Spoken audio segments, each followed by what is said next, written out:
Hello everyone. ప్రపంచ దేశాలన్నీ కూడా వైజాగ్ వైపు చూస్తున్నాయనే చెప్పాలి.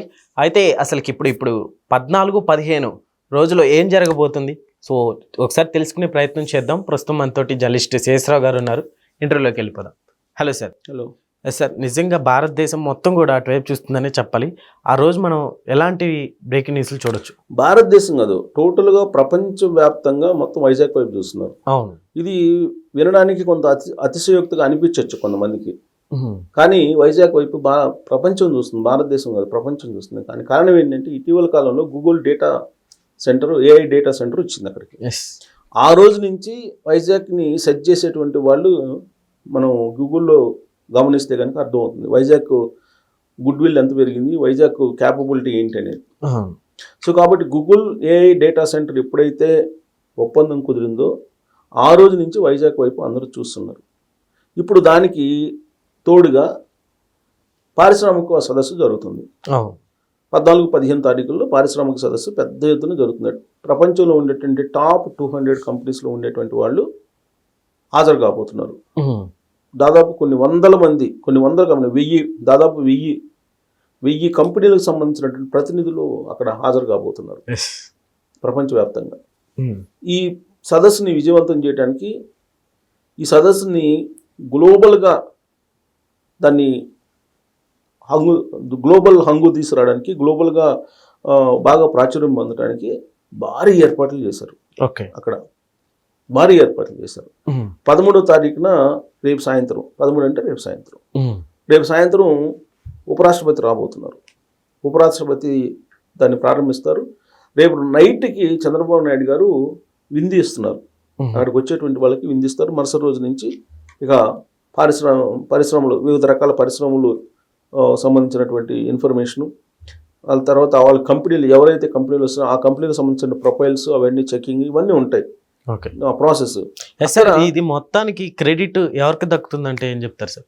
ఇది క్రెడిట్ అంటే ఇప్పుడు చంద్రబాబు నాయుడు గారికి గుడ్ విల్ ఉందండి, ఎవరు అవును అనుకున్నా కాదన్నా.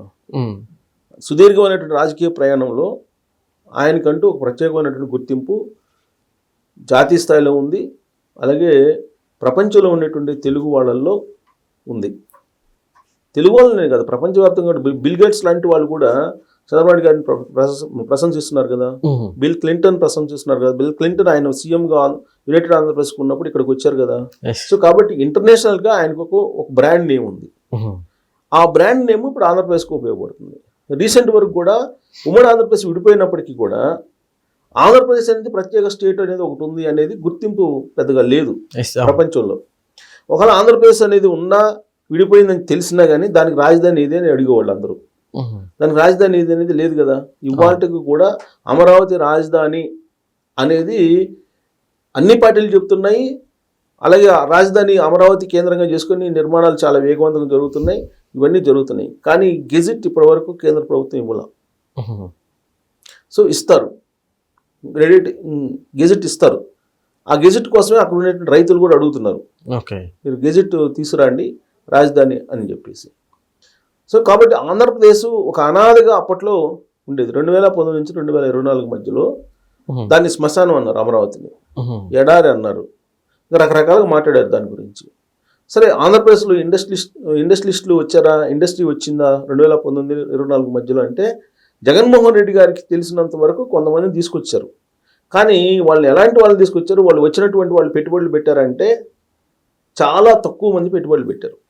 యాక్చువల్గా నామ్స్ ప్రకారం ఏంటంటే కనీసం 25% పెట్టుబడులు పెట్టున్నటువంటి వాళ్ళకే కంటిన్యూషన్ అవకాశం ఉంటుంది.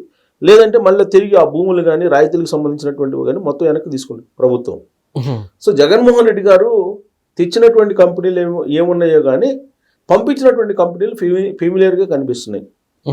ఏంటి, అమర్ రాజా బ్యాటరీస్ని పంపించేశారు, లులు పంపించేశారు, ఇట్లా అక్కడి నుంచి ప్రముఖ కంపెనీలు అన్నింటినీ పంపించేశారు. ఆయన పంపించడం అంటే ప్రభుత్వానికి వాళ్ళకి మధ్య పొసగలేదు. సో ఆ కారణంగా వెళ్ళిపోయారు. వాళ్ళని రిక్వెస్ట్ చేసి ఉంచుకునే ప్రయత్నం చేయలేదు. కానీ ఇప్పుడు చంద్రబాబు నాయుడు గారు ఏం చేస్తున్నారు, ఇండస్ట్రీస్ని ఆహ్వానిస్తున్నారు, రిక్వెస్ట్ చేస్తున్నారు. రిక్వెస్ట్ చేయడంతో పాటు వాళ్ళని పెట్టుబడులు పెట్టండి మీరు అని చెప్పి చెప్తున్నారు. ఎక్కడ చెప్తున్నారు, ఆంధ్రప్రదేశ్ నుంచి చెప్పట్లా. ఆస్ట్రేలియా వెళ్ళారు చంద్రబాబు నాయుడు గారు, లోకేష్ గారు ఇద్దరు. తర్వాత యుఏఈ వెళ్ళారు. ఆ తర్వాత సింగపూర్ వెళ్ళారు, అమెరికా వెళ్ళారు, ఇప్పుడు తాజాగా ఢిల్లీ వెళ్ళి లోకేష్ గారు ఇప్పుడు ట్రైలర్, సినిమాకు ముందు ట్రైలర్ లాగా ఢిల్లీలో సిఐఏ భాగస్వామ్యంతో జరిగేటువంటి పారిశ్రామిక సదస్సులు ఇవాళ కూడా పాల్గొనడానికి ఇవాళ మధ్యాహ్నం 1 గంటకి ఫ్లైట్లో ఢిల్లీ వెళ్ళారు. సో సిఐఏ భాగస్వామ్యంతో వైజాగ్ సదస్సు జరుగుతుంది. దీంట్లో 10 లక్షల కోట్లకు పైగా ఒప్పందాలు జరగబోతున్నాయి. 10 లక్షల కోట్లకు పైగా విలువైనటువంటి ఒప్పందాలు జరగబోతున్నాయి. ఓకే. దాని ద్వారా 8 లక్షల ఉద్యోగాలు పైగా రాబోతున్నాయి. ఇది టార్గెట్, మినిమం టార్గెట్ ఇది.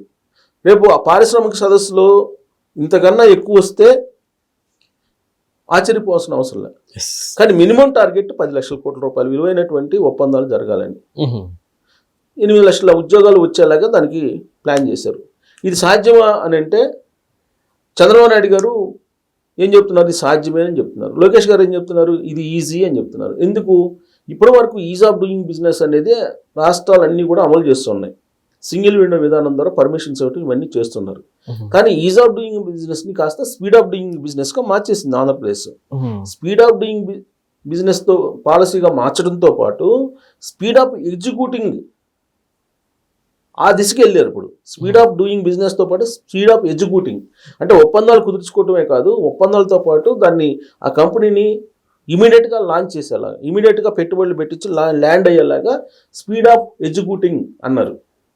ఇప్పుడు ఈ స్పీడ్ ఆఫ్ ఎగ్జిక్యూటింగ్ అనేది రేపు మనం 14-15 తారీఖుల్లో వైజాగ్లో జరిగేటువంటి సదస్సులో మనం చూడొచ్చు స్పీడ్ ఆఫ్ ఎగ్జిక్యూటింగ్ అనేది. ఓకే. సో ఇదంతా ట్రాన్స్ఫర్మేషన్ ప్లస్ దానికి ఎలా చేస్తున్నారు ఇంప్లిమెంటేషను? సపోజ్ ఒక కంపెనీ వచ్చింది, ఆంధ్రప్రదేశ్ ప్రభుత్వంతో ఒప్పందం కుదుర్చుకుంది, ఇమీడియట్గా ఆ కంపెనీకి సంబంధించినటువంటి ఎవరైతే ఎగ్జిక్యూట్ చేసే వాళ్ళు ఉంటారో వాళ్ళని వాట్సాప్ గ్రూప్లో కలిపేచ్చేస్తున్నారు.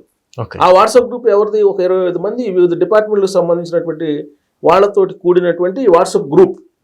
ఈ గ్రూప్ తోటి అనుసంధానం చేయగానే ఇమీడియట్గా ఏ పర్మిషన్స్ కావాలి మీకు అనేది వితిన్ అవర్స్లో అయిపోతుంది. ఇంకా అతను వచ్చి పెట్టుబడి పెట్టడమే, పర్మిషన్స్ ఏం కావాలి ఏంటి అనేది చెప్పేస్తున్నారు.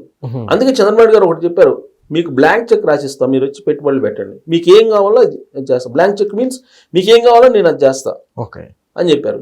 సో ఆల్రెడీ చంద్రబాబు గారికి గుర్తింపు ఉంది, ఆల్రెడీ ఫ్రెండ్లీ ఆయన ఇండస్ట్రియలిస్టులతోటి లైజనింగ్ చేస్తారు. తర్వాత ప్రపంచవ్యాప్తంగా జరుగుతున్న మార్పులను అబ్జర్వ్ చేస్తుంటారు.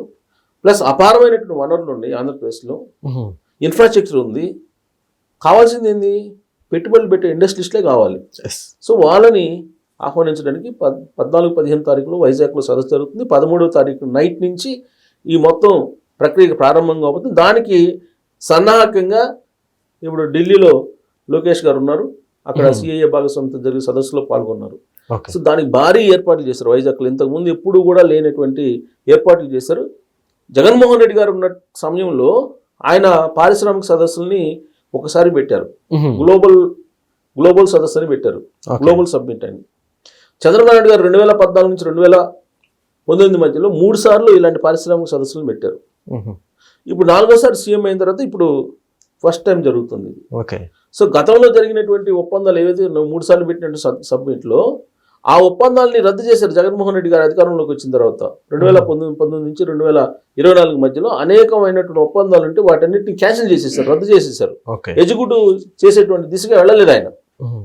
ఇప్పుడు చంద్రబాబు నాయుడు గారు అందుకే ఆ అనుభవంతో ఒకేసారి ఒప్పందాలు ఎగ్జిక్యూటింగ్ అన్ని జరిగిపోవాలి స్పీడ్గా అనేటువంటి కాన్సెప్ట్ తోటి ఆయన వెళ్తున్నారు. కాబట్టి ఏదైతే 20 లక్షల ఉద్యోగాలు ఇస్తానని చెప్పి లోకేష్ గారు యువగళం పాదయాత్రలో చెప్పారో ఆ టార్గెట్ని 2-3 సంవత్సరాల్లోనే, అంటే పూర్తిగా 2029లో కాకుండా 2028కే ఆయన టార్గెట్ని పూర్తి చేసేలాగా ఈ ఒప్పందాలు కనిపిస్తున్నాయి. Okay sir, thank you.